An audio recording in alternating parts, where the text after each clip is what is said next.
आज की क्लास में हम लोग 22 चैप्टर को ही आगे कंटिन्यू करेंगे। प्रीवियस लेक्चर में मैंने आपको पिट्यूटरी हार्मोन्स के रोल्स बताए थे। जो पिट्यूटरी ग्लैंड सिक्रीट तो करता है, लेकिन सबके काम अलग अलग हैं यहाँ पे, ठीक है। तो सबके वर्क और फंक्शन डिफरेंट, वो भी ऐसा नहीं है कि मतलब एक साथ कोऑर्डिनेशन में काम कर रहे हैं तो काम भी उनका मिलता जुलता है। सबका बिल्कुल ही एक दूसरे से अलग वर्क है यहाँ पे। तो उसमें मैंने आपको एक बेसिक तौर पे जो चीज़ सिखाई थी वो आपने सीखा था पिछली क्लास में, ग्रोथ हार्मोन के बारे में।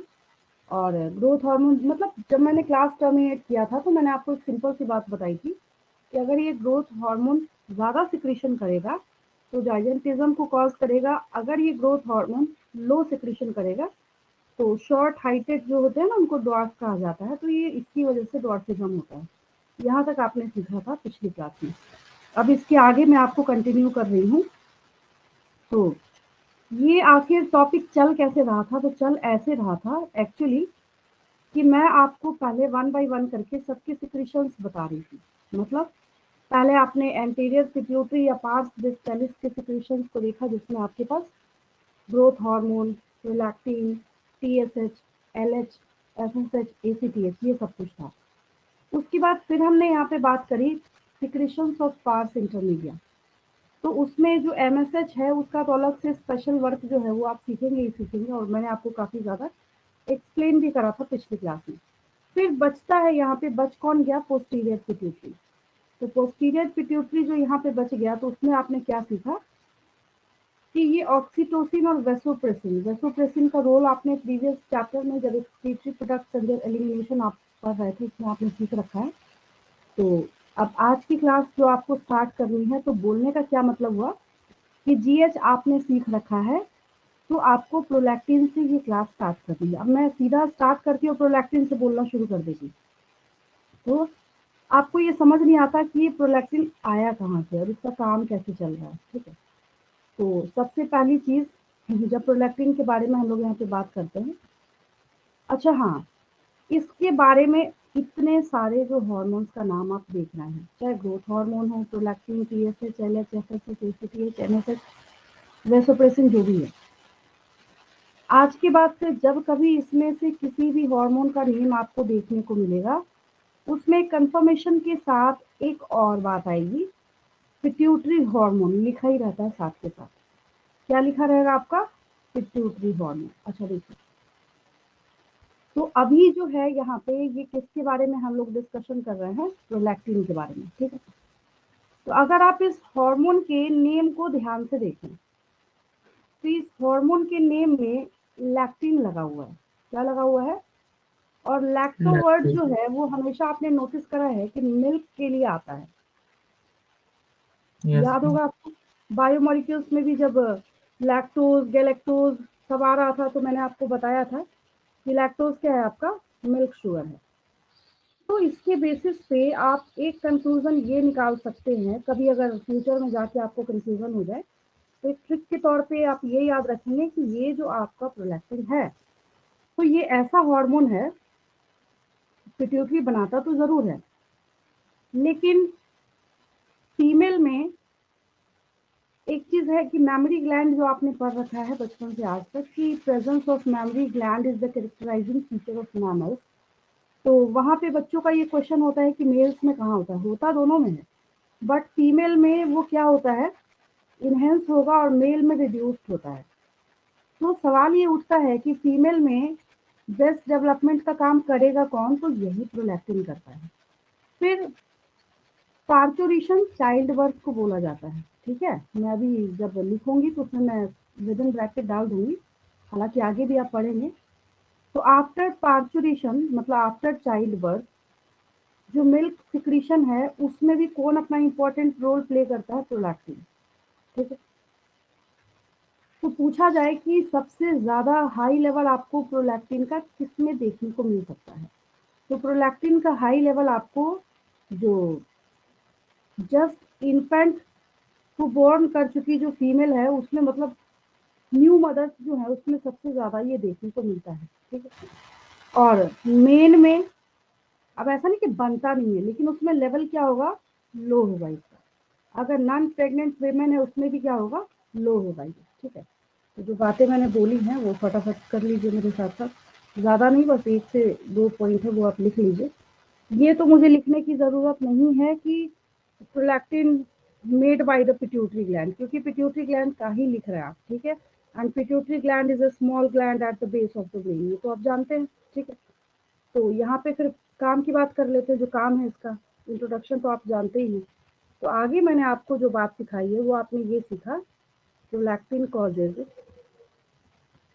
Breast development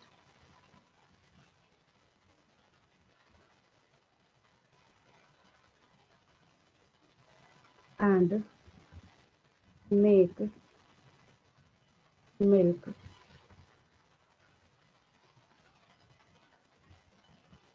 during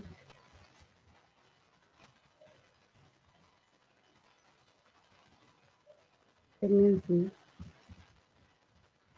and after child birth.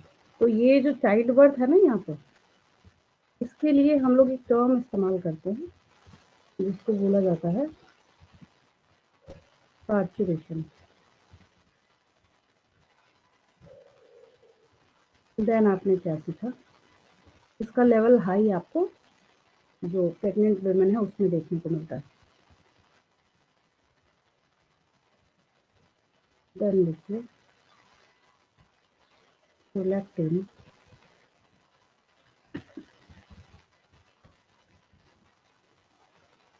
Level are high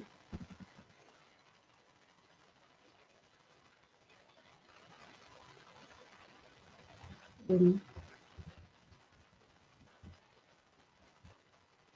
women and new mothers। बस इतनी सी बात है, याद ही रहेगा आपको, आसान सा है। और अगर आप नॉर्मल लोगों में बात करें तो थोड़ा बहुत भी सिक्रीट होता है। अब कई आपने ऐसे मेल देखे होंगे जिसमें जो वो चेस्ट के पास का एरिया जो है वो काफ़ी इन्हेंस्ड होता है, तो रीज़न ये है कि उसमें गलती से इस प्रोलैक्टिन का जो सिक्रीशन है वो ज़्यादा हो जाता है, उसकी वजह से होता है। तो लेवल और normally low for pregnant non pregnant women and for main. ये देखिए छोटी सी बात है, इसको नोट कर लीजिए। नोट तो खैर आप साथ के साथ कर ही लेते हैं, अच्छी बात ये है। चलिए, तो ये आपके पास एक आसान सा हार्मोन है प्रोलैक्टिन, जिसके बारे में आपने अभी सीखा है, ठीक है। अब अगर बहुत ज़्यादा प्रोलैक्टिन बन जाए किसी की बॉडी में तो क्या होगा। तो ये सुनने में बहुत अजीब लगता है, आपके बुक में तो नहीं है, but as a general knowledge मैं आपको सिखा देती हूँ। आपको ना 10th क्लास से एक चीज़ याद ज़रूर होगी, अभी आगे भी मैं आपको पढ़ाने जा रही हूँ। What is the role of estrogen and testosterone. Estrogen और टेस्टोस्टेरोन का काफ़ी इंपॉर्टेंट रोल है। अगर किसी की बॉडी में बहुत ज़्यादा प्रोलैक्टिन बनना स्टार्ट हो जाए, तो अगर मेल की बॉडी में ज़्यादा प्रोलैक्टिन बनने लगे तो टेस्टोस्टेरोन का सिक्रीशन कम हो जाएगा। ये उल्टा नहीं बोल रही, मैं सही बोल रही हूँ। मैंने क्या बोला कि प्रोलैक्टिन अगर ज़्यादा क्या करे, वहाँ पे ज़्यादा सिक्रीट होने लगे तो टेस्टोस्टेरोन का सिक्रीशन जो है वहाँ पे रिड्यूस हो जाएगा, जिसकी वजह से स्पर्मेटोजेनेसिस पे फर्क पड़ेगा। और अगर फीमेल की बॉडी में यही प्रोलैक्टिन ज़्यादा सिक्रीट होने लगे तो एस्ट्रोजन वगैरह का लेवल जो है वहाँ पे रिड्यूस हो जाता है, जिसकी वजह से जब ऐसा फेज होता है जब जहाँ पे जो फीमेल है बच्चे को फीड कर रही होती है, उस टाइम में उसकी बॉडी में फर्टिलाइजेशन नहीं होता। इस ट्रिक से याद रखिएगा। बच्चों को लगता है कि टीचर हमें बोल रही है, उल्टा बोल रही है, प्रोलैक्टिन ज़्यादा होगा तो एस्ट्रोजन टेस्टोस्टेरोन भी ज़्यादा होगा। नहीं, उल्टा काम करता है दोनों। प्रोलैक्टिन बढ़ेगा तो मेल की बॉडी में टेस्टोस्टेरोन कम हो जाएगा, फीमेल की बॉडी में एस्ट्रोजन वगैरह है, ये सब के सब हार्मोन जो है कम हो जाएंगे, जिसकी वजह से क्या होगा, मेंस्ट्रुअल साइकिल तो होता ही अब नॉर्मल है चाइल्ड बर्थ के बाद, वो आप आगे भी पढ़ेंगे, ठीक है। और जो फर्टिलाइजेशन के चांसेस है वो नील हो जाते हैं उस टाइम में, जब हैवी फीडिंग का जब टाइम होता है। ठीक है, तो आपने अच्छी खासी एक्सप्लेनेशन जो है प्रोलैक्टिन के रिगार्डिंग सीख रखा है। यहाँ देखिए, अब जो मैं आपको बता रही थी, तो यहाँ पे आपके पास आता है प्रोलैक्टिन। ठीक है, प्रोलैक्टिन के बाद देन जब हम लोग यहाँ पे बात करते हैं, ये देखिए, prolactin regulates the growth of the mammary glands, आ गया, and formation of milk in them, बस ओवर। तो इसके बारे में मैंने आपको पूरी एक्सप्लेनेशन जो है वो दे रखी है। फिर ये ना पैरा जो है, ये पैरा ही इंट्रोडक्शन है। जो आपने सारे ग्लैंड्स हार्मोन्स पढ़ रखे हैं उसके बारे में वन लाइन ही आपको इस पैरा में करना है, तो यहाँ आपको ज़्यादा पैनिक होने की ज़रूरत नहीं है। और दूसरी बात ये है कि इन सब की जो एक्सप्लेनेशन है वो भी आपको आगे चैप्टर में पढ़ना है। अगर आपने एक बार पढ़ रखा है तो आपको मेरे बताने के पहले ये बात पता होगी। फिर हम लोग यहाँ पे आते हैं, TSH पे आते हैं, थायराइड स्टिमुलेटिंग हार्मोन के बारे में। TSH के बारे में मैंने आपको एक बात बता रखा था पिछली क्लास में। मैंने बोला ये सुनने में बहुत साधारण सा नॉर्मल सा हार्मोन आपको लगता है, ठीक है, और आपके नेक रीजन के पास जो थायराइड ग्लैंड होता है वही सिक्रीट करता है। लेकिन इसके वर्क और फंक्शन अगर कोई डायरी में लिखना स्टार्ट करे तो डायरी खत्म हो जाएगी, लेकिन इसका फंक्शन नजर नहीं होगा। ठीक है, तो थायराइड हार्मोन्स का अभी आपको फिलहाल क्या याद रखना है कि क्योंकि हम लोग थायराइड ग्लैंड स्टार्ट करने वाले हैं आगे, अभी एक्सप्लेनेशन जो है, तो अभी आपको क्या याद रखना है कि TSH is responsible for secretion of thyroid hormone. इसमें भी अलग अलग तरह के टाइप होंगे, वो मैं आपको बताऊंगी आगे। ठीक है, अब यहाँ पे एक स्पेशल हार्मोन है, दैट इज ACTH। तो ये ACTH जो है एड्रेनोकॉर्टिकोट्रोपिक, तो ये क्या करेगा, जो ग्लूकोकॉर्टिकॉइड्स है, जो कौन है, ग्लूकोकॉर्टिकॉइड्स, ये मैंने पहले भी आपको बताया था। एक और मैं डायग्राम चेक कर लेती हूँ, नहीं है तो मैं आपको वापस शो करती हूँ। हाँ, पिछले चैप्टर में मैंने शो करा था। देखिए, जब मैं आपको किडनी पढ़ा रही थी तो मैंने एक बात सिखाई थी वहाँ आपको। मैंने बोला था कॉर्टेक्स वर्ड जो है ना वो बायो में 1000 प्लेसेस पे आता है, मेडुला वर्ड भी 1000 प्लेसेस पे आता है। ठीक है, तो जो एड्रिनल ग्लैंड है, ये एड्रिनल ग्लैंड क्या करता है, अपने पास ये भी मेजर 2 ही पार्ट्स कैरी करता है, जिसमें से हम लोग एड्रिनल कॉर्टेक्स और एड्रिनल मेडुला जो है इसका नाम बोलते हैं। तो यही मैंने सेम इमेज आपको पिछले चैप्टर में भी शो करा था, याद आया मुझे, ये है, अभी भी देख लीजिए, क्योंकि पोजिशनिंग तो पता होनी चाहिए ना कहाँ पे अवेलेबल है। और आपने क्या सीखा था उसमें कि ये किडनी के एंटीरियर पोर्शन में फ्रंट पार्ट में कौन अवेलेबल है, एड्रिनल ग्लैंड है। और इस एड्रिनल ग्लैंड के बेसिकली मेजर मोटे तौर पे 2 हिस्से हैं। पहला बाहर वाला जो यहाँ पे आपको ऐसे ट्रायंगल के शेप में ये रिम जो आपको दिख रहा है, दैट इज कॉर्टेक्स। और ये अंदर वाला जो हिस्सा दिख रहा है दैट इज मेडुला। ठीक है, ये फिर से आपको पढ़ना है। ठीक है, इसी चैप्टर में आगे। तो ये जो एड्रिनल कॉर्टेक्स है, तो ये एड्रिनल कॉर्टेक्स क्या करेगा, देखिए हमें लिखा हुआ फ्रॉम द एड्रिनल कॉर्टेक्स। तो ये एड्रिनल कॉर्टेक्स क्या करेगा, जो स्टेरॉइडल नेचर का हार्मोन सिक्रीट करता है उसका नाम है ग्लूकोकॉर्टिकॉइड। ठीक है, याद हुआ सबको। अब देखिए नेक्स्ट हमारे पास क्या है। अब देखिए LH और FSH समझाने के पहले मैं एक चीज शो करती हूँ, उसको देखने के बाद ना मुझे आपको कुछ एक्सप्लेन ही नहीं करना पड़ेगा। मेरे एटलीस्ट 5 मिनट का लेक्चर तो बच ही जाएगा एक ग्राफ देखने के बाद। देखिए, मेल में भी रोल है इसका और फीमेल में तो है ही है।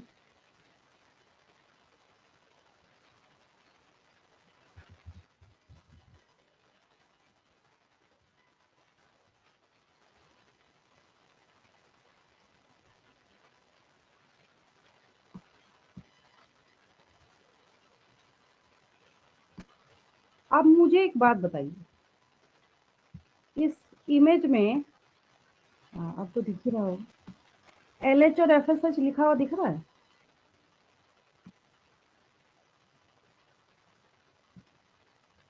देखिए ध्यान से, दिख रहा है ना, कहाँ दिख रहा है?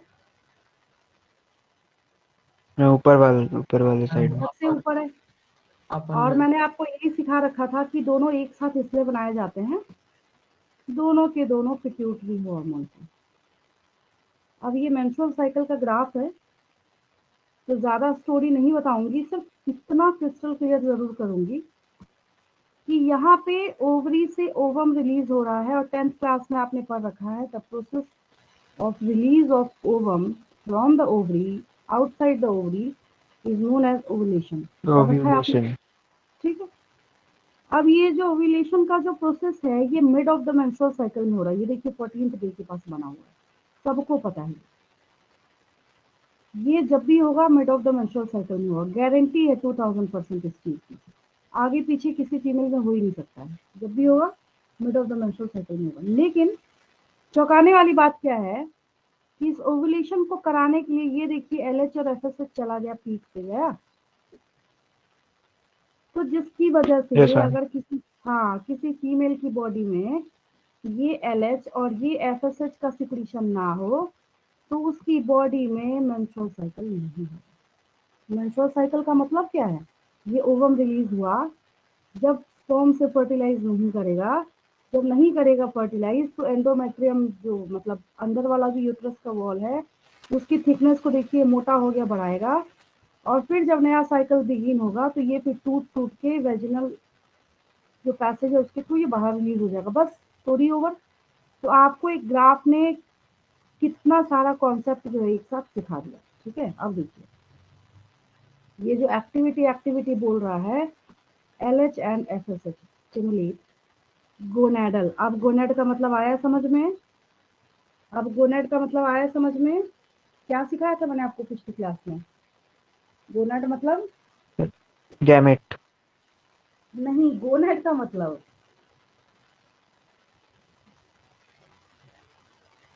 गोनेड का मतलब देखिए, आपने अभी जो गैमेट बोला ना, तो गैमेट बनाता है गोनेड, जिसको आप साधारण भाषा में सेक्स ऑर्गन बोलते हैं, उसका मतलब गोनेड होता है। आप समझे? लेकिन okay ma'am. Primary sex organ मतलब जो गैमेट बनाएगा, जो नहीं बनाएगा उसको नहीं बोलेंगे गोनेड। तो गोनेडल लिख दिया ना यहाँ पे। तो भी मैंने, जब बच्चा 10th क्लास में मेरे पास आता है ना, कहता है कि मेरा पूरा सिलेबस कंप्लीट है, मेरे से कुछ भी पूछ लीजिए। मैं बोलती हूँ कुछ भी क्यों पूछूं, मुझे 0 लेवल का एक क्वेश्चन यही बता दो, what are the differences between gonad and gamete. कहता है ये तो पढ़ा ही नहीं हमने। गोनेड जो है वो सेक्स ऑर्गन है, लेकिन प्राइमरी। ठीक है।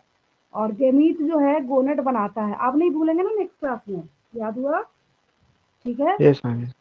हाँ, कंफ्यूज नहीं होना है, गोनेड मतलब वो ऑर्गन जो गैमेट बनाता मैम वो है। ठीक गैमेट है। और गोनेड में कंफ्यूज हो। हाँ, ये होता है, बच्चों को होता ही होता है। उनको कई बच्चे तो बोलते हैं एक ही है दोनों। आपके मान लीजिए जूनियर्स होंगे, उनसे पूछिएगा तो कई बच्चों का आप ये भी स्टेटमेंट सुनने को मिलेगा, बोलेंगे दोनों एक ही है। दोनों में जमीन आसमान का फर्क है। Gonad is the organ specific structure which participates in the phenomena of fusion or fertilization। ठीक है।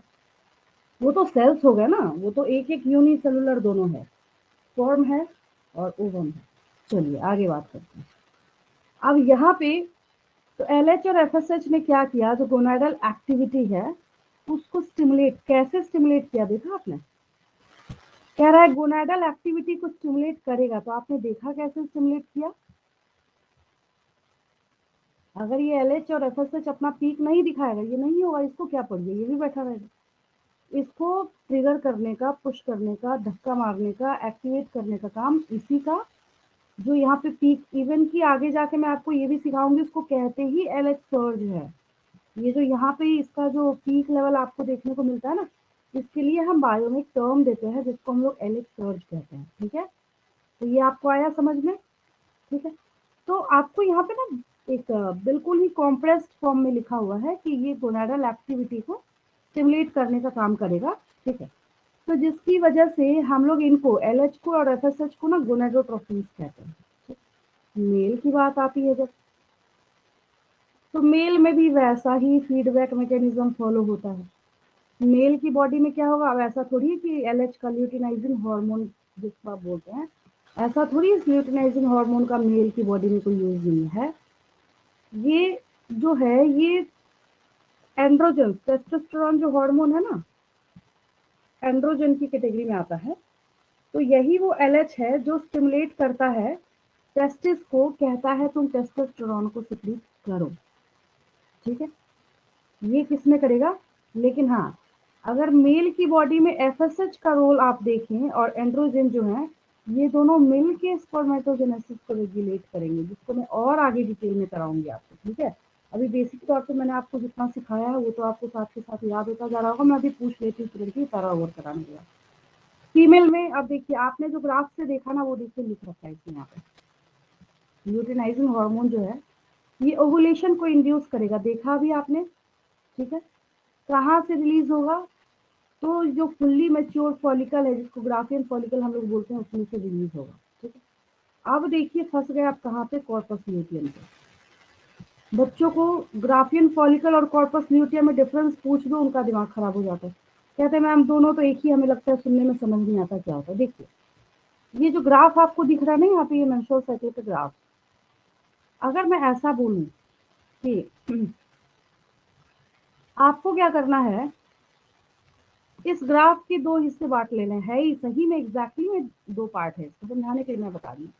अगर हम इसको दो भाग में काट दें, डिवाइड कर दें, तो आपको ना एक बात समझ आएगी, आपको सिर्फ इस पे फोकस करना है अभी, इसको। तो इस दो हिस्से में कहानी ये है, यहाँ पे आपको ना डेवलपिंग फॉलिकल लिखा हुआ दिख रहा है। ये जो ग्राफियन, ये जो ऐसे मैच्योर फॉलिकल जो लिखा हुआ ना, ये वन ग्राफियन फॉलिकल है, ठीक है। ओवम किसके अंदर से रिलीज होता है, ग्राफियन फॉलिकल रप्चर होता है, ग्राफियन यहाँ पे देखिए रप्चर हुआ, टूट गया, इसके अंदर से ये ओवम निकलेगा, फिर ये ओवरी से धक्के मार के इसको बाहर करेगा, ठीक है। तो ओवम बनता है ग्राफियन फॉलिकल के अंदर। तो बच्चों को मैं समझाने के लिए कहती हूँ कि ऐसे याद रखो, Graafian follicle minus ovum become corpus luteum. बात समझ आई। जब एक मैच्योर फॉलिकल के अंदर से ओवम बाहर रिलीज हो जाता है, उस स्ट्रक्चर को हम कॉर्पस ल्यूटियम कहते हैं, और धीरे धीरे ये उसी ओवरी के अंदर रिग्रेस होता होता गायब हो जाता है। आपको समझ आया व्हाट इज कॉर्पस ल्यूटियम, समझ आया। Yes ma'am. कॉर्पस ल्यूटियम बोलने का क्या मतलब हुआ, मैच्योर फॉलिकल के अंदर से ओवम को बाहर कर देना है। तो जो श्रिंक स्ट्रक्चर बचता है ना, रेसिड्यूअल बचा हुआ, उसका नाम हम लोग क्या रखेंगे, कॉर्पस ल्यूटियम रखेंगे, ठीक है। तो यही आपको यहाँ पे लिखा जा रहा है, and maintains the corpus luteum formed from the remnants of the Graafian follicles. लिख दिया इसमें कि उसका जो बचा हुआ, रिमनेंट्स मतलब क्या होता है, बचा हुआ, उससे ये बनेगा। फिर आगे जब आप इसमें समझना स्टार्ट करते हैं, अच्छा कॉर्पस ल्यूटियम ओवुलेशन के पहले बनेगा या बाद में बनेगा, ओव्यूलेशन के बाद। ठीक है, वेरी गुड। ग्राफियन फॉलिकल आपको कब दिखेगा, अगर एक ही ग्राफियन फॉलिकल के बारे में बात करें, तो आपको ओवुलेशन के पहले दिखेगा या बाद में दिखेगा, मैम पहले। ठीक है। तो जो ग्राफियन फॉलिकल है ओवुलेशन के पहले दिखेगा, और उसी में से जब ओवम बाहर निकल जाएगा, उसी सेम स्ट्रक्चर का नाम क्या हो जाएगा, कॉर्पस ल्यूटियम हो जाएगा, ठीक है। आगे देखिए जो एफएसएच है ना, फॉलिकल स्टिमुलेटिंग हार्मोन, इसका नाम ही है, इसको ध्यान से देखिए, इसका नाम है फॉलिकल स्टिमुलेटिंग हार्मोन। तो अभी अभी जो आप ये सारा ग्राफियन फॉलिकल पढ़ रहे हैं, तो इसके ग्रोथ और डेवलपमेंट में इसका बहुत बड़ा पार्टिसिपेशन है, इतना याद रखना है, ठीक है। फिर मैंने आपको पिछली क्लास में बहुत एक्सप्लेनेशन दी थी एमएसएच के बारे में, किसके बारे में, एमएसएच के बारे में। देखिए आपके पास ये हॉर्मोन्स थे पार्स डिस्टालिस के, जिसका बेसिक इंट्रोडक्शन आपने सीख रखा है।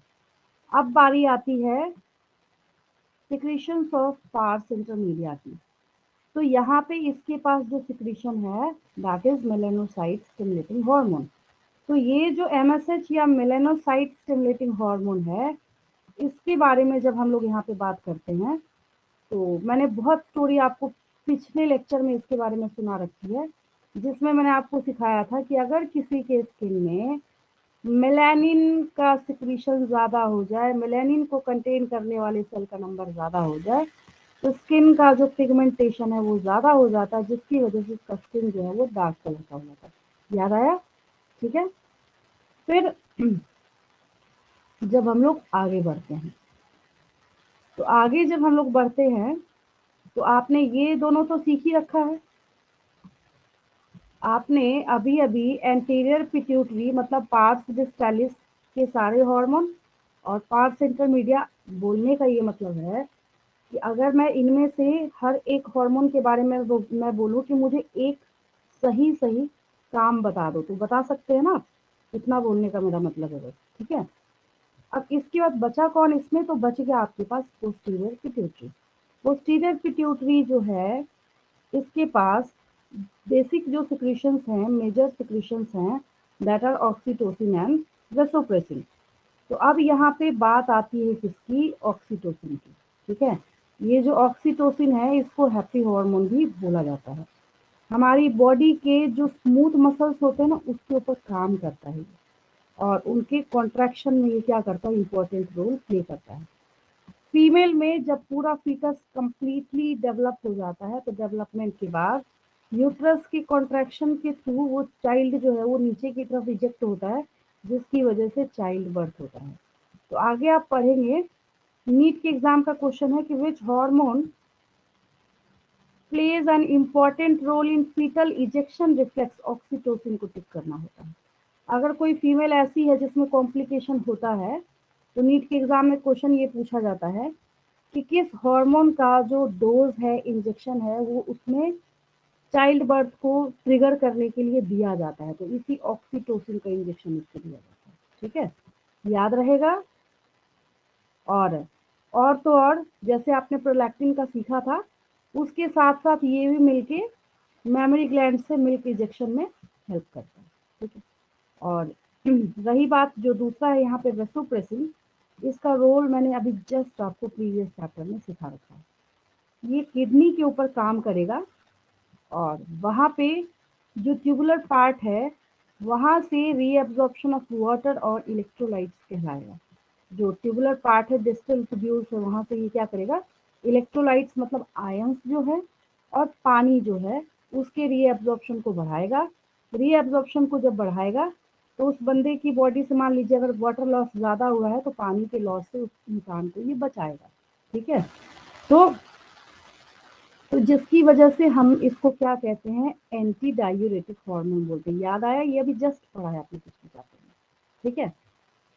अब आगे देखिए, अगर जो ये एंटी डायूरेटिक हार्मोन है, तो अगर आप क्या करते हैं, इसके सिक्रीशन में, रिलीज में कोई इम्पेयरमेंट होती है, कोई मतलब एबनॉर्मेलिटी होती है, तो जिसकी वजह से क्या होगा? जो वाटर, जो किडनी जो है, ये वाटर को कंजर्व करने का जो काम करता है, उसकी एबिलिटी जो है वो कम हो जाएगी। तो जिसकी वजह से क्या होगा? वाटर लॉस और डिहाइड्रेशन होगा। तो जिसकी वजह से हम लोग क्या कहते हैं, इस कंडीशन को क्या नाम दिया जाता है? Diabetes insipidus. क्या नाम दिया जाता है? Diabetes insipidus. लेकिन ये सिर्फ वो काम है जो कि किडनी का जो वाटर कंजर्वेशन का जो वर्क है वो थोड़ा सा कम हो गया। ठीक है, इसके बारे में यहाँ पे बोला जा रहा है। इस पैरा में कोई दिक्कत किसी को? No ma'am. मैं क्वेश्चंस पूछ लेती हूँ, उससे आपको पता चल जाएगा कि आपने कितना सीखा है, उसके बाद में तुरंत आगे बढ़ते हैं। बेसिक इंट्रोडक्शन सीखने के बाद अब इस चैप्टर में दम ही नहीं रहेगा, मैं ये भी बोल सकती हूँ। ठीक है। ग्रोथ हार्मोन के ओवर सिक्रीशन से क्या होगा? एक टर्म देंगे। ज्यादा सिक्रीशन हुआ तो क्या होगा? Gigantism. Very good, gigantism. This one is the answer. Low secretion से क्या होगा? Dwarfism. This one is the answer. Space में जो स्ट्रक्चरल इम्बैलेंस होता है, उसके लिए कौन सा वर्ड देते हैं हम लोग? एक्रोमेगली। क्या देते हैं? एक्रोमेगाली। हाँ। ग्लूकोकॉर्टिकॉइड्स कहाँ से सिक्रीट होता है? Adrenal cortex. एड्रिनल कॉर्टेक्स कहाँ होता है? मतलब एड्रिनल ग्लैंड का अंदर वाला या बाहर वाला? अंदर हो गया। बाहर वाला होगा। एड्रिनल कॉर्टेक्स जो है, ये देखिए, ये बाहर वाला जो है ना, लाइट कलर का, ये कॉर्टेक्स है, अंदर वाला मेडुला। जैसे कैसे किडनी में कॉर्टेक्स बाहर वाला था, मेडुला अंदर वाला था, याद आया? उसी यस तरीके से मैम। यहाँ भी कॉर्टेक्स बाहर वाला है, मेडुला अंदर वाला है। ठीक है, चलिए आगे देखिए। जो फीमेल की बॉडी में मेंस्ट्रुअल साइकिल है, उसको रेगुलेट करने का काम कौन से पिट्यूटरी हार्मोन्स करते हैं? एफएसएच। एलएच एंड एफएसएच दोनों मिलके करते हैं। ठीक है, फिर ये जो ल्यूटिनाइजिंग हार्मोन है, मेल्स में क्या रोल है इसका? मेल की बॉडी में क्या करेगा ये?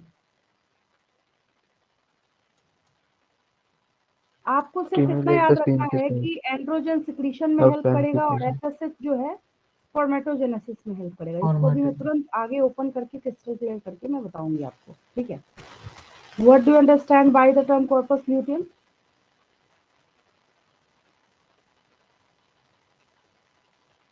Mature follicle minus ovum. हाँ ठीक है, वेरी गुड, ऐसे समझ लीजिए, सबसे अच्छा। तो जो ओवम के रिलीज होने के बाद जो वहां पे रेसिड्यूअल बचा हुआ स्ट्रक्चर है, दैट इज कॉर्पस ल्यूटियम। वो क्या हो गया आपका? कॉर्पस ल्यूटियम हो गया। ठीक है, मेलानिन सिक्रीशन अगर ज्यादा हुआ तो क्या होगा? स्किन का कलर लाइट होगा या डार्क होगा? डार्क होगा।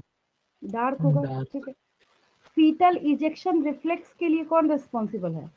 ऑक्सीटोसिन। ऑक्सीटोसिन। या अगर मैं ऐसा उल्टा करके पूछ लूं, चाइल्ड बर्थ के टाइम में यूटेराइन कॉन्ट्रैक्शन कौन कराता है? इसका ना one and only copyrighted answer जो है वो ऑक्सीटोसिन ही है। इसको छोड़ के दूसरा आंसर हो ही नहीं सकता। कोई आपको 50 ऑप्शन क्यों नहीं बना के दे दे? Child birth, fetal ejection reflex, uterine contraction, which acts on smooth muscles of our body, सब का आंसर क्या है? ऑक्सीटोसिन है। तो हमारे बॉडी के स्मूथ मसल्स पे जब काम करता है तो ऑक्सीटोसिन का सिक्री, आप ना यूट्यूब में जो सबलिमिनल म्यूजिक आते हैं उसमें आप जब ऑक्सीटोसिन सिक्रीशन या ऐसा करके कुछ आप देखेंगे, हार्मोन ऐसा ऐसा, ऑक्सीटोसिन का सिक्रीशन अगर आपकी बॉडी में ज्यादा आता है तो स्मूथ मसल्स जो है वो रिलैक्स होते हैं। और रिलैक्स जब होंगे तो ये क्या करेगा, इसकी वजह से आपको जो डिप्रेशन या जो भी चीजें एंग्जाइटी वगैरह है वो फील नहीं होगा वहाँ पे। इसको हैप्पी हार्मोन भी बोला जाता है ऑक्सीटोसिन को। ठीक है, और एडीएच का वर्क क्या है? Anti diuretic hormone. जो वेसोप्रेसिन है उसका क्या काम है?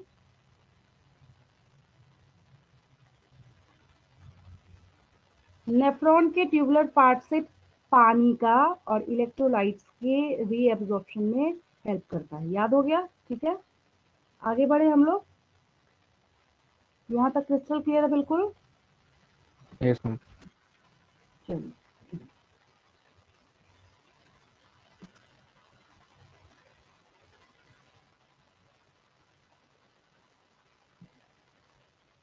अब देखिए यहाँ पे आगे जब एक्सप्लेनेशन में बढ़ते हैं तो आपको यहाँ पे जो पाइनियल ग्लैंड है या पीनियल ग्लैंड भी कई टीचर्स बोलते हैं, ठीक है, ये आपको देखने को मिलता है।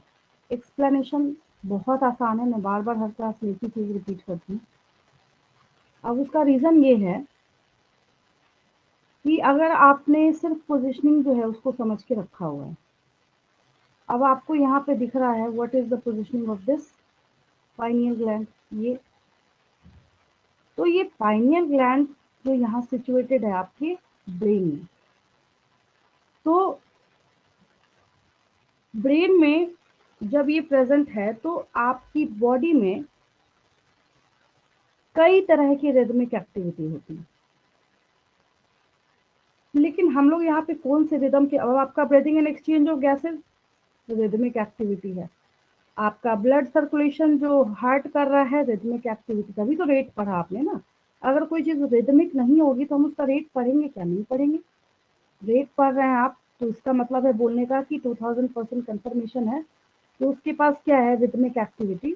है, लेकिन हम उस रिदमिक एक्टिविटी की बात नहीं कर रहे, हम यहाँ पे उसकी बात कर रहे हैं जो हमारी बॉडी का अपना बायोलॉजिकल क्लॉक है, फिट है। आपको पता है कि कब आपको सोना है। आप जो रूटीन बना लीजिए, मान लीजिए कि लगातार 6 महीने आप सुबह 6 AM उठ रहे हैं। एक दिन अगर आप अलार्म लगाना भूल भी जाएं तो एक बार भले आपका उठने का मन ना करे, लेकिन आपकी नींद जो है वो एक बार सुबह 6 बजे खुलेगी ही खुलेगी। तो हुआ क्या, ये पाइनियल ग्लैंड जो है ये बहुत स्मार्ट वर्क करता है, और ये जो हार्मोन सिक्रीट करता है इसके सिक्रीशन का नाम है मेलाटोनिन। बच्चे मेलानिन में और मेलाटोनिन में कंफ्यूज करते हैं, एक जैसा सुनने में लगता है, ठीक है। सिर्फ टी जो बीच में आ रहा है इसका फर्क है, मतलब प्रोनाउंसिएशन में। मेलानिन और मेलाटोनिन बच्चों को एक जैसा ही लगता है सुनने में, इवन कंफ्यूज भी करते हैं। मेलानिन पूछूं उसमें लिख के आ जाते हैं कि ये जो हमारी बॉडी का जो रिदम है उसको ये रेगुलेट कर, मेलानिन में लिख के आ जाते हैं। तो मैं यहाँ पे मेलानिन नहीं बोल रही, मैं मेलाटोनिन बोल रही हूँ, ठीक है। आपकी बॉडी की जो रिदमिक एक्टिविटी है ना उसको रेगुलेट करने का काम कौन करता है, पाइनियल ग्लैंड करता है।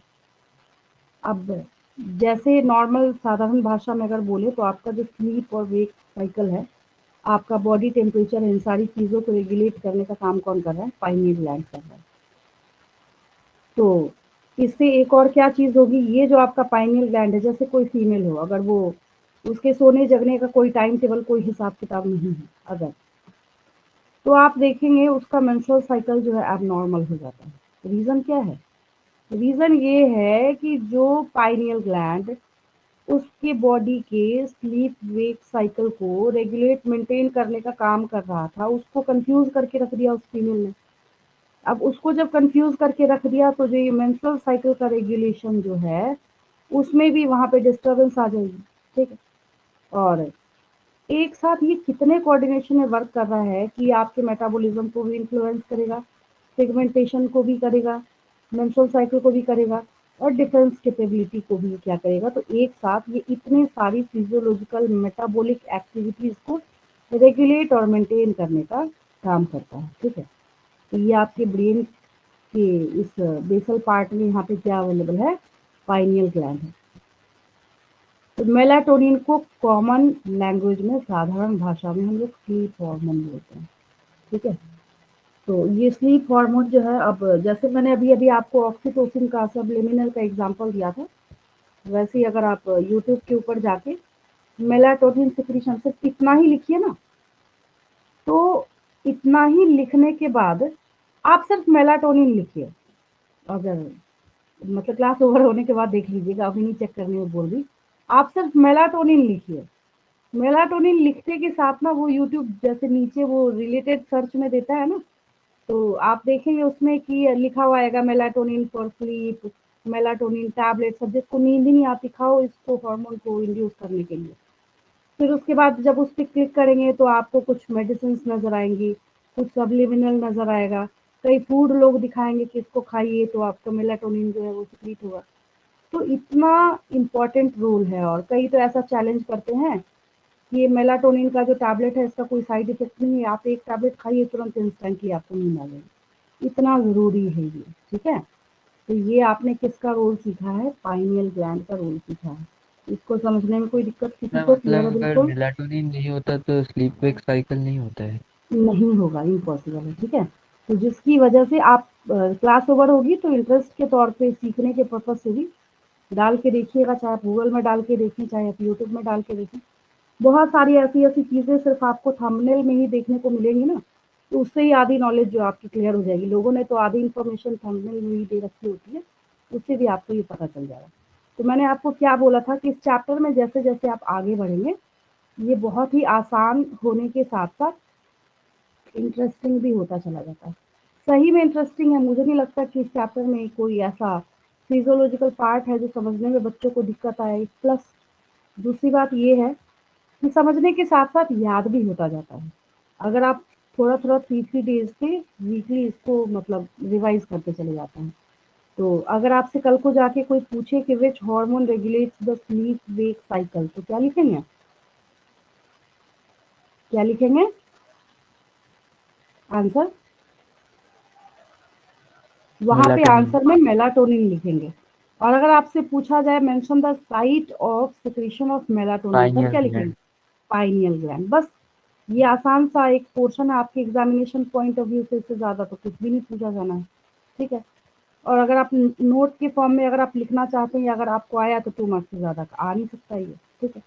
अब यहाँ पे बात करते हैं हम लोग जिसका नाम आपने बचपन से आज तक सबसे ज्यादा सुन रखा है। सही में बच्चों ने सबसे ज्यादा अगर किसी हार्मोन का नाम सुना है तो एक उन्होंने ग्रोथ हार्मोन का सुना है और दूसरा उन्होंने थायराइड हार्मोन का सुना है ना। इसका नाम बच्चों ने सबसे ज्यादा सुन के रखा है। अब देखिए ये जो आपके पास थायराइड ग्लैंड है, तो थायराइड ग्लैंड की खासियत ये है कि थायराइड ग्लैंड बहुत सारे ऐसे ऐसे काम करता है जो कि मैंने अभी आपको इंट्रोडक्शन में बोला था कि जिसके वर्क के ऊपर अगर आप चाहते हैं कि हम एक नोट लिखना चाहते हैं तो आप नोट लिखते लिखते थक जाएंगे। इसका इतना सारा वर्क है, इतना सारा इसका काम है। अगर हम एग्जैक्ट और बेसिक पोजिशनिंग के बारे में सीखें तो एक्चुअली ये आपके नेक रीजन में यहाँ पे अवेलेबल होता है, इसलिए आपने नोटिस करा होगा। ये देखिए ये जो पोर्शन है यहाँ पे ये अवेलेबल है, ठीक है, थायराइड ग्लैंड। और एक चीज और है, ये इस्थमस टर्म जो ISTHMUS लिखा भी होगा, एक्सप्लेनेशन में भी होगा, वहां पे फिर मैं वापस पूछूंगी आपसे। तो ये इस्थमस वाला जो पोर्शन है ये बीच में, तो इधर एक थायराइड ग्लैंड और इधर एक, मतलब थायराइड ग्लैंड जो है इसके 2 लोब्स हैं यहाँ पे, राइट लोब और लेफ्ट लोब। तो 2 जो लोब है उसके बीच का ये जो कनेक्टर स्ट्रक्चर है ना, उसको इस्थमस कहते हैं। इतना याद रखना बस आपको, उसको क्या कहते हैं हम लोग? इस्थमस कहते हैं, ठीक है। तो ये रही इसके पोजिशनिंग के बारे में बात। तो अब देखिए आपने देख लिया, तो अब आपको लेक्चर रखने की कोई जरूरत नहीं है। इससे क्या हुआ, ऑटोमेटिकली सारी चीजें क्लियर होगी। जैसे इसके पास 2 लोब्स होते हैं, कोई दिक्कत? अभी देखा आपने इसके पास कितने लोब होते हैं? 1 and 2, 2 लोब्स हैं इसके पास। आप बोलेंगे हाँ है। इसके पास कितने लोब हैं? ये। और ये अगर आप बोलेंगे कि इसमें ये बीच में ट्रैकिया कहाँ से आ गया, तो इसके बैक साइड में एक्चुअली इस डायग्राम में है, जो कि आपको दिख नहीं रहा। रीजन ये है, इस डायग्राम को पैराथायरॉइड ग्लैंड दिखाना था, तो उसकी पोजीशन दिखाने के लिए इसमें ऐसे दिखा रखा है आपको, ठीक है। तो ट्रैकिया के दोनों साइड में आपके पास क्या प्रेजेंट है, मतलब इसके दोनों लोब ऐसे चले गए हैं, किसके? थायराइड ग्लैंड के। फिर देखिए कि जो दोनों के दोनों लोब हैं वो एक thin flap of connective tissue से जुड़े हुए हैं, जिसका नाम इस्थमस है। याद हुआ? जिसका नाम क्या है? इस्थमस है। याद रहेगा, ये क्वेश्चन है आपके एग्जाम का, पहले ही बता रही हूँ मैं आपको। What do you understand by, अब अगर सिर्फ इस्थमस कोई पूछ ले तो फिर तो वो टीचर भी पागल है। और बच्चे आंसर क्या करिए, इस्थमस जो है अगर आपको सिर्फ एक चैप्टर पर्टिकुलर पढ़ाया गया तब तो कोई पूछ सकता है, नहीं तो इस्थमस जो है वो रिप्रोडक्टिव सिस्टम में भी आता है, ज्योग्राफी में भी आता है, बायो में भी आता है, कई जगह पे आता है, लिखना पड़ेगा। तो ये जो इस्थमस है, अगर आपसे कोई क्वेश्चन पूछे कि what do you understand by the isthmus of thyroid gland, तो आपको वहां पे आंसर करना पड़ेगा the interconnecting thin flap of connective tissue. Interconnecting मैंने बोला तो उससे कनेक्टिव टिश्यू याद रखेंगे, ठीक है। याद हो गया समझ सबको? कोई दिक्कत समझने में? ठीक है, ये क्या कहलाएगा आपका? इस्थमस कहलाएगा, ठीक। अब देखिए ये थायराइड ग्लैंड आप जब कभी भी देखेंगे ना, तो आपको ऐसे ऐसे ऐसे ऐसे ये गोले गोले गोले गोले जैसे स्ट्रक्चर जो है ये देखने को मिलेंगे। तो इसको हम लोग अभी अभी तो आप जो फीमेल रिप्रोडक्टिव सिस्टम में फॉलिकल फॉलिकल फॉलिकल आप पढ़ रहे थे, लेकिन यहाँ भी उसको हम लोग फॉलिकल्स ही कहते हैं। क्या कहते हैं हम लोग उसको? फॉलिकल्स कहते हैं। क्यों कहते हैं फॉलिकल्स? क्योंकि जब आप उसके माइक्रोस्कोपिक व्यू पे जाएंगे तो आपको उसके माइक्रोस्कोपिक व्यू पे जाने के बाद भी सही में आपको क्या नजर आएगा? जो फॉलिकुलर स्ट्रक्चर है वो आपको देखने को मिलेगा, वो आपको नजर आएगा। तो जिसकी वजह से उसको भी हम लोग क्या कहते हैं, फॉलिकल ही कहते हैं। ठीक है, ये थोड़ा ब्लर था, दूसरे इमेज की हेल्प लेते हैं हम लोग।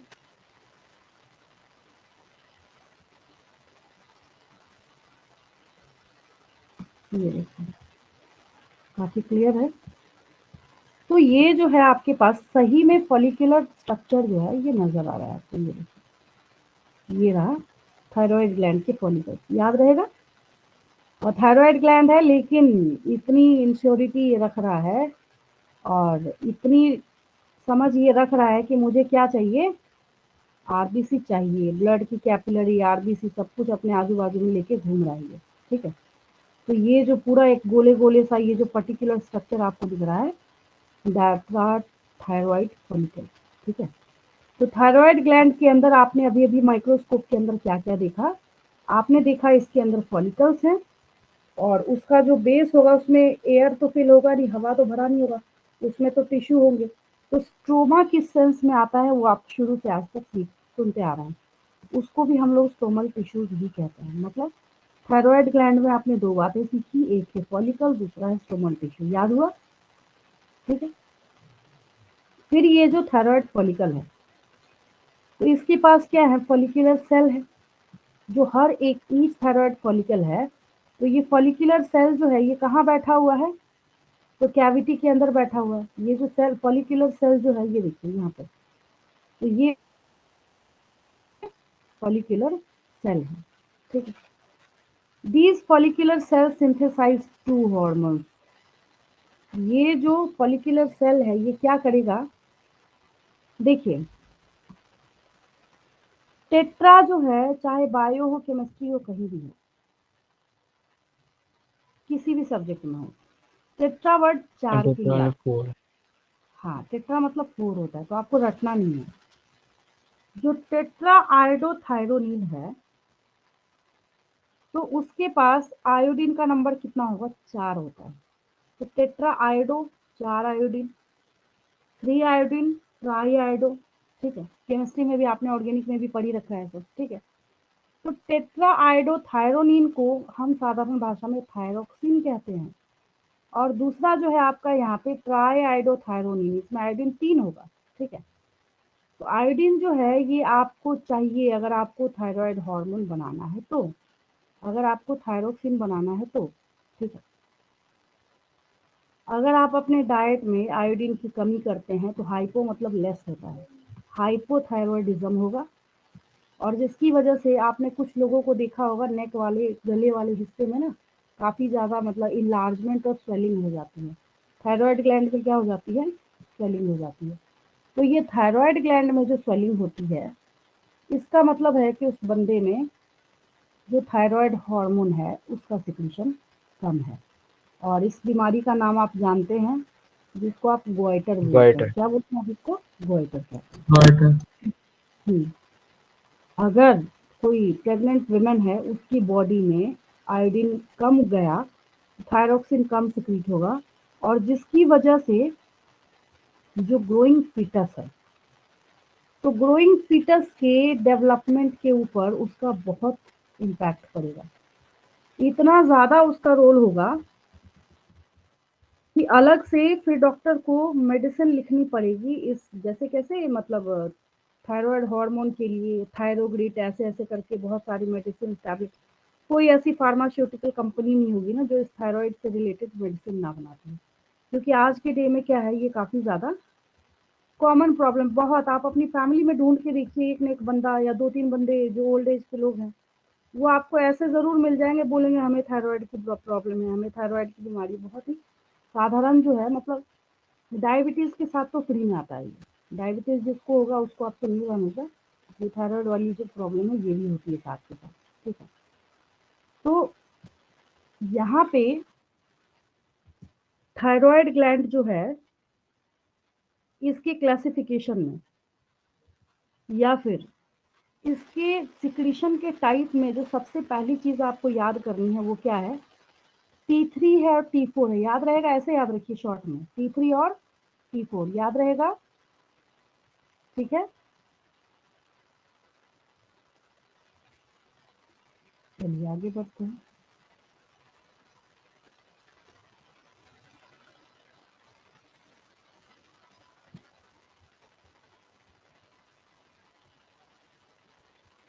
इस पेज में कोई डाउट किसी को? इस्थमस बताएंगे मुझे क्या होता है? What do you understand by isthmus? कोई भी बोलेंगे उधर से? इस्थमस क्या होता है?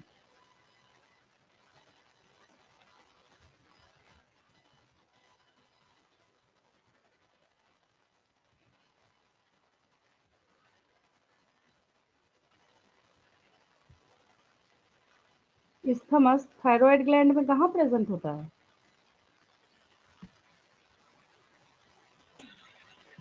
Ma'am, it's a thin flap of एक single thin flap like structure है जो कि थायराइड ग्लैंड के बोथ लोब्स को कनेक्ट करने का काम करता है। ठीक है, बस इतनी सी बात है। तो जब आयोडीन का सिक्रीशन या फिर आपने अपनी बॉडी को कम देना स्टार्ट कर दिया तो जो डिजीज होगा दैट इज गोइटर। और अभी मैंने आपको जो बताया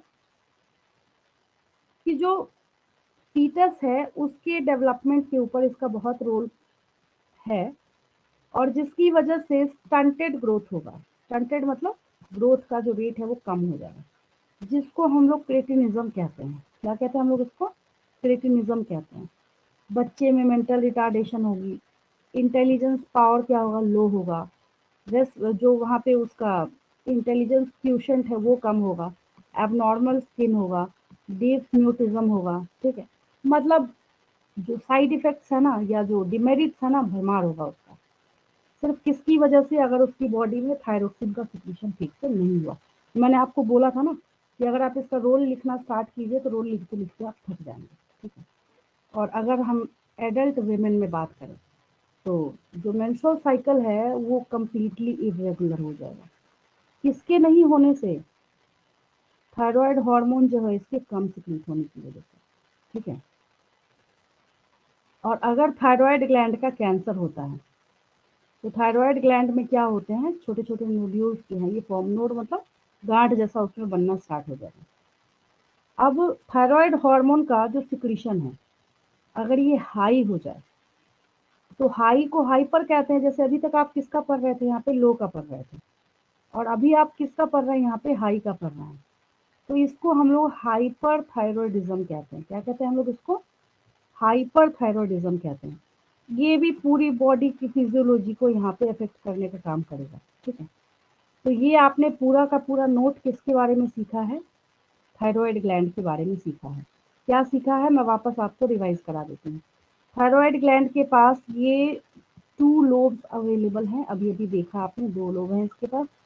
इसके पास जो 2 लोब हैं वो एक कनेक्टिव टिश्यू के फ्लैप थिन कवरिंग से यहाँ पे जुड़ा हुआ है जिसको हम लोग इस्थमस कहते हैं। ठीक है, अगर इसका ये बेसिकली 2 हार्मोन सिक्रीट करता है, एक है T4 और एक है T3। T4 जो है दैट इज टेट्राआइडोथायरोनिन और T3 जो है दैट इज ट्राई। T3 के लिए ट्राई होगा, ट्राईआइडोथायरोनिन। अगर इसका सिक्रीशन जो है वो कम हुआ तो सिक्रीशन अगर कम हुआ तो उसके बहुत सारे यहाँ पे आपको साइड इफेक्ट्स देखने को मिलेंगे। जैसे अगर कोई नॉर्मल पर्सन है तो जैसे ही उसमें डिप्रेशन वाला फेज स्टार्ट होगा ना, मान लीजिए आप 1 महीना लगातार जम के स्ट्रेस लीजिए, ठीक है, उसके बाद अपना थायराइड टेस्ट कराइए जाके, गारंटी है कि अब नॉर्मल होगा वो। ठीक है, तो आपके बॉडी का एक एक पार्ट जो है वो आपस में कोऑर्डिनेटेड है। ठीक है, हमेशा याद रखेंगे। तो यहाँ पे अगर कोई प्रेग्नेंट वुमेन है उसमें अगर आयरन की उसमें सॉरी अगर इस आयोडीन की कमी है तो जिसकी वजह से जो फीटस डेवलप हो रहा है उसका स्टंटेड ग्रोथ होगा, जिसको क्रेटिनिज्म कहते हैं। वो बच्चा लो जो मेंटल एबिलिटी है ना उसका होगा, इंटेलिजेंस पावर भी लो होगा, एबनॉर्मल स्किन, डिसम्यूटिज्म वगैरह होगा। और अगर थायराइड ग्लैंड का कैंसर हो गया तो थायराइड ग्लैंड में नोड्यूल्स जो हैं ये बनने स्टार्ट हो जाते हैं। ठीक है, और अगर ये ज़्यादा सिक्रीट हो जाए तो इसको हम लोग हाइपर थायरॉयडिज्म कहते हैं। ठीक है, ये मैंने आपको इतनी सी बात सिखाई है किसके रिगार्डिंग? थायराइड ग्लैंड के बारे में। याद हो गया सबको? यहाँ तक समझने में कोई दिक्कत नहीं? क्लियर है बिल्कुल? अगर इसमें से कोई डाउट हो पूछ लेंगे मेरे से।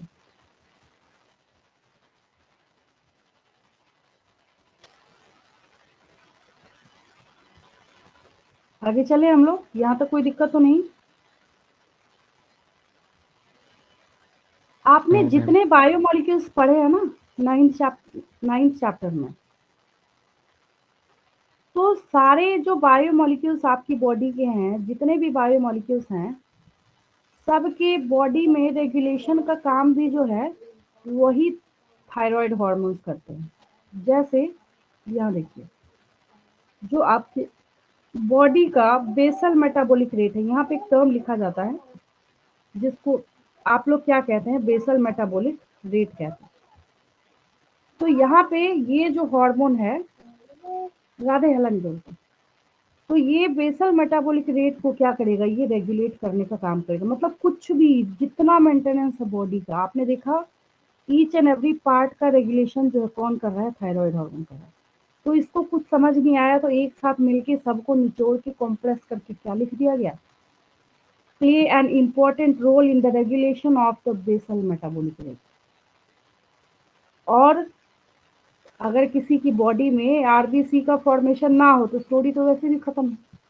तो ये जो हार्मोन है ये आरबीसी के फॉर्मेशन में भी अपना इंपॉर्टेंट रोल प्ले करता है। देखिए कितना बड़ा ये काम कर रहा है। फिर मैंने आपको बायोमोलिक्यूल्स का एग्जांपल दिया, बच्चे कहते हैं मैम रटना कुछ नहीं रटना है, एक न्यूक्लिक एसिड को निकाल दीजिए। तो आपने बायोमोलिक्यूल्स में क्या पढ़ा, पॉलीसेकेराइड मतलब कार्बोहाइड्रेट, फिर आपने प्रोटीन पढ़ा, फिर फैट पढ़ा, ये सब को उन सबको भी रेगुलेट कर रहा है। फिर आपने भी तुरंत पिछले चैप्टर में क्या पढ़ा है, ऑस्मो रेगुलेशन पढ़ा है। और तो और ये वाटर और इलेक्ट्रोलाइट बैलेंस भी कर रहा है। कुछ बचा क्या, कुछ भी नहीं बचा। तो ये सब कौन कर रहा है, थायराइड हार्मोन कर रहा है। अब ये क्या करता है, एक कर रहा है ये प्रोटीन हार्मोन, लेकिन उसका नाम क्या है, थायरोकैल्सिटोनिन। तो थायरोकैल्सिटोनिन क्या करेगा, ब्लड में कैल्शियम लेवल को रेगुलेट और मेंटेन करने का काम करेगा। और ब्लड में अगर आपकी कैल्शियम की कमी होगी तो क्या क्या होगा, फिर तो आपको पता ही है। तो कुल मिला के मोरल ऑफ द स्टोरी क्या निकली, आपकी बॉडी का टॉप टू टो, सर से लेके पैर तक कोई भी ऐसा हिस्सा नहीं है जो कि इस थायराइड ग्लैंड के रेगुलेशन के बाहर है। ऐसे समझ के देखिए, आसान हो गया अब, ठीक है। इसको समझने में कोई दिक्कत किसी को, क्लियर है यहाँ तक, यहाँ तक क्लियर है बिल्कुल। Yes ma'am. अभी अभी ना जस्ट आपने अपने बुक में, हालांकि वापस आप देख लीजिए, आपको समझ आ जाएगा मैं क्या बोलना चाह रही हूँ। जो पैराथायरॉयड ग्लैंड है ना, उसकी पोजिशनिंग देखी अभी अभी आपने, और डायग्राम के थ्रू देख लीजिए।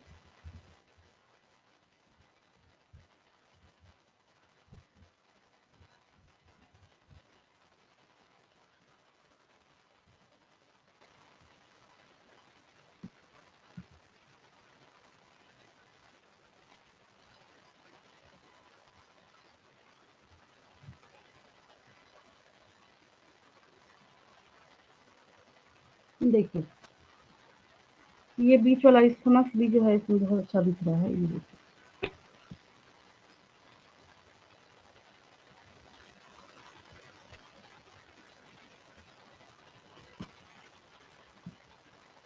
अगर हम इस इमेज को देखें ध्यान से, तो ये थायराइड ग्लैंड तो है ही है ना, ये तो इसके बारे में तो कोई दिक्कत है ही नहीं। जो थायराइड ग्लैंड आपने देखा, इसका ये 1 लोब और इसका ये 2 लोब। अब इसमें इसका बीच का जो ये फ्लैप लाइक है, दैट इज इस्थमस। लेकिन जब बात आती है पैराथायरॉयड ग्लैंड के बारे में, तो ये पैराथायरॉयड ग्लैंड जो है, एक पेयर है एक लोब में और दूसरा पेयर है दूसरे लोब में। कोई दिक्कत, समझ आया? एक इसका पेयर कहाँ है, एक लोब में है, दूसरा पेयर जो है वो नेक्स्ट लोब में है।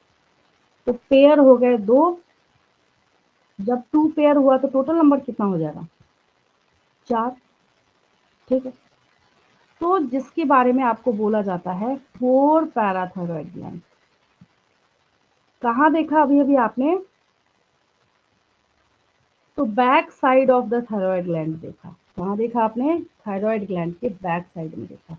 फिर आपने क्या देखा, हर एक लोब में एक पेयर बैठा हुआ था, मतलब हर एक लोब में 2 पैराथायरॉयड ग्लैंड्स बैठे हुए थे।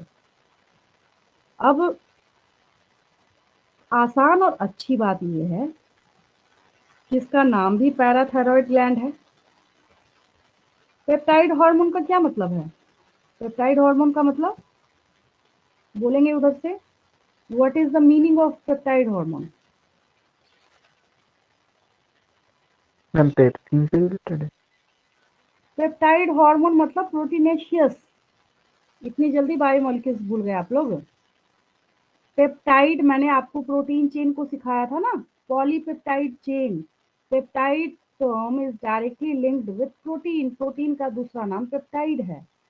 तो ये पैराथायरॉयड हार्मोन का अगर कोई आपसे कल को जाके नेचर पूछे, लिपिड, फैट, पॉलीसैकेराइड, प्रोटीन किसका बना होता है, तो प्रोटीनेशियस नेचर का है। तो जब कभी किसी हार्मोन को पेप्टाइड लिखा जाएगा मतलब ये प्रोटीनेशियस नेचर का है। ठीक है, तो पैराथायरॉयड हार्मोन कैसा है? प्रोटीनेशियस। ये भी याद होना जरूरी है। ठीक है, जैसे नीट के एग्जाम में पूछा जाता है what is the nature of insulin, बच्चा पढ़ तो रहा है, उसको पता ही नहीं है क्या ये प्रोटीनेशियस है और क्या है। पेप्टाइड हार्मोन लिखा जाएगा मतलब आप समझ जाइए कि कैसा है वो, प्रोटीनेशियस है। तो अच्छी बात ये है कि इस ग्लैंड का नाम भी पैराथायरॉयड है और इसकी हार्मोन का नाम भी पैराथायरॉयड हार्मोन है। तो अगर मैं आपसे पूछूं कि what is the nature of parathyroid hormone, तो आप क्या बोलेंगे? नेचर क्या होता है इसका? प्रोटीनेशियस। प्रोटीनेशियस। ठीक है, गलती नहीं करेंगे। अब इसमें छोटी छोटी बातें आसान है लेकिन आप याद रखेंगे तभी आसान होगा ना आपके लिए। आगे का मैं पढ़ाती जा रही हूँ, पीछे का आप भूलते जा रहे हैं, ऐसे नहीं काम चलेगा। याद रखेंगे साथ के साथ, और ऐसा सिर्फ लैक ऑफ रिवीजन की वजह से था। रिवीजन पे थोड़ा फोकस कीजिए। तो ये नेचर भी प्रोटीनेशियस होता है और इसका नाम पैराथायरॉयड हार्मोन है। बहुत आसान है। आपने डायग्राम से क्या क्या सीखा? पैराथायरॉयड ग्लैंड का total number 4। Positioning back side of thyroid gland कैसे 4 है? तो थायरॉयड ग्लैंड के हर एक लोब में एक जोड़ा, एक पेयर बैठा हुआ है। टोटल नंबर कितना हो गया? 4 हो गया। काम के बारे में पहला काम इसका क्या है कि अगर जो ये पैराथायरॉयड हार्मोन है, अब मान लीजिए थायरॉयड ग्लैंड जो है, तो यहाँ पे जो ब्लड कैल्शियम लेवल का जो ये मेंटेनेंस करता है थायरॉयड ग्लैंड, अब किसी बंदे में ये थायरॉयड ग्लैंड का सिक्रीशन जो यही एबनॉर्मल है, तो ये पैराथायरॉयड ग्लैंड का जो सिक्रीशन है वो भी कम हो जाएगा। साफ साफ देखिए लिखा हुआ है, the secretion of PTH is regulated by the circulating levels of calcium ion. तो आप देखेंगे, आप कुछ ऐसे पेशेंट्स होते हैं जिनको बोन रिलेटेड कुछ प्रॉब्लम होती है तो उनको पैराथायरॉयड का इंजेक्शन लिखा जाता है। काफ़ी कॉस्टली इंजेक्शन आते हैं, वो बॉडी में नहीं बन रहा है तो फिर उसका भुगतान कीजिए। तो ये जो पैराथायरॉयड हार्मोन है, पता कीजिएगा, काफ़ी कॉस्टली इंजेक्शन आते हैं।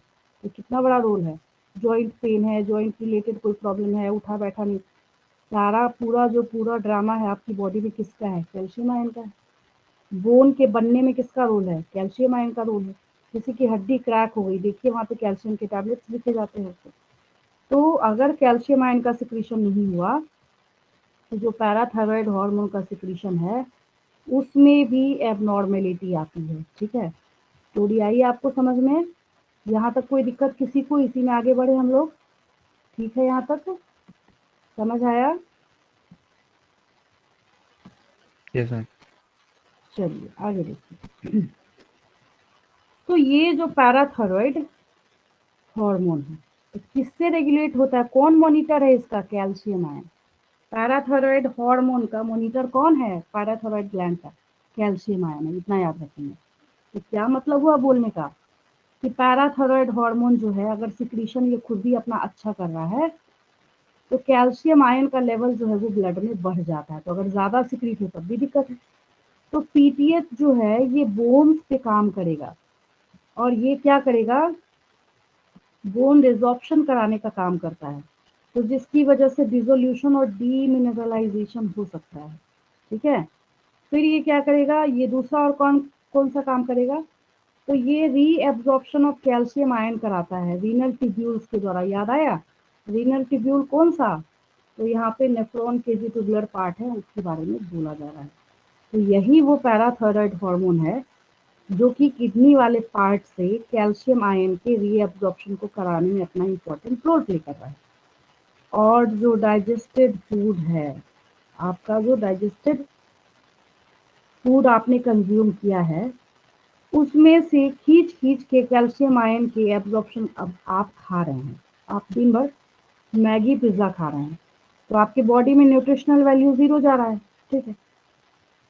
तो अगर आप कोई ऐसी चीज़ खा रहे हैं जिसमें कैल्शियम है और आपकी बॉडी में उसको सोखने वाला, उसको खींचने वाला, उसको एब्जॉर्ब करने वाला कुछ है ही नहीं, तो कोई फ़ायदा है आपके खाने का? कोई फ़ायदा नहीं।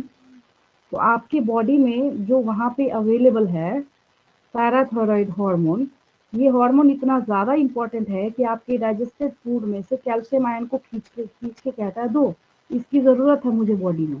तो कितना बड़ा रोल हो गया किसका? पैराथायरॉयड ग्लैंड का। और थायराइड और पैराथायरॉयड दोनों का काम जो है एक दूसरे के साथ जुड़ा हुआ है, ठीक है। तो जिसकी वजह से हम लोग कहते हैं कि जो पीटीएच है एक हाइपर कैल्शियमिक हार्मोन है, इसने पूरी तैयारी करके रखी हुई है कि हाँ भाई मैं ब्लड के अंदर कैल्शियम का जो लेवल है उसको कम होने ही नहीं दूंगा। तो ये ब्लड में कैल्शियम आयन के, अब नीट के एग्जाम में क्वेश्चन क्या पूछा जाता है कि what happens if you trigger the concentration of PTH in a human body. आपको ऑप्शन में लिखा रहेगा it increases the calcium ion level, it decreases the calcium ion level remains the same। तो अब आप वहाँ पे कंफ्यूज करेंगे तो उसका कॉन्सेप्ट जो है यहाँ इस पैरा से जुड़ा हुआ। आपको इतना आसान से उठा के थोड़ी रखा जाएगा वहाँ पे आपका बस ब्रेन चेक किया जाएगा कि आपने सोचने समझने की जो क्षमता कैपेबिलिटी है वो कितनी है। तो हाइपर कैल्शियमिक हार्मोन है, अगर किसी को आप पैराथायरॉयड हार्मोन से ट्रिगर करते हैं, उसके डोज को आप बढ़ाते हैं, तो उसके ब्लड के अंदर कैल्शियम आयन के लेवल को क्या करेगा? ये बढ़ाने का काम करेगा। और अभी अभी जस्ट आपने जो ये थायरोकैल्सिटोनिन पढ़ा था, दिस वन, ठीक है। तो ये थायरोकैल्सिटोनिन के साथ मिल के काम करेगा और थायरोकैल्सिटोनिन के साथ मिल के काम करके ये क्या करेगा? कैल्शियम का बैलेंस जो है आपकी बॉडी में करेगा। तो कुल मिला के क्या मोरल ऑफ द स्टोरी निकला कि ये जो पैराथायरॉयड ग्लैंड है इसका मॉनिटर कौन है? Thyroid hormone.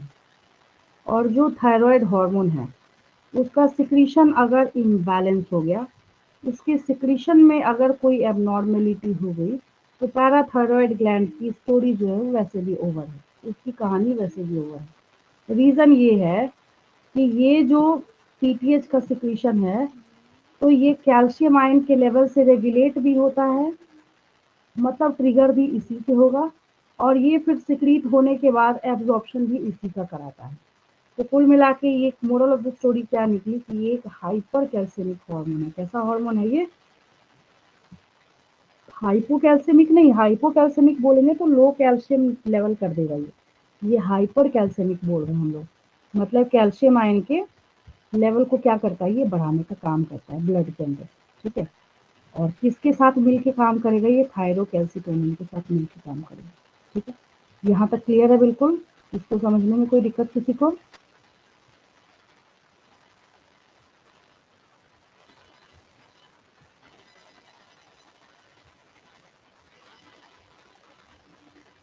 No ma'am.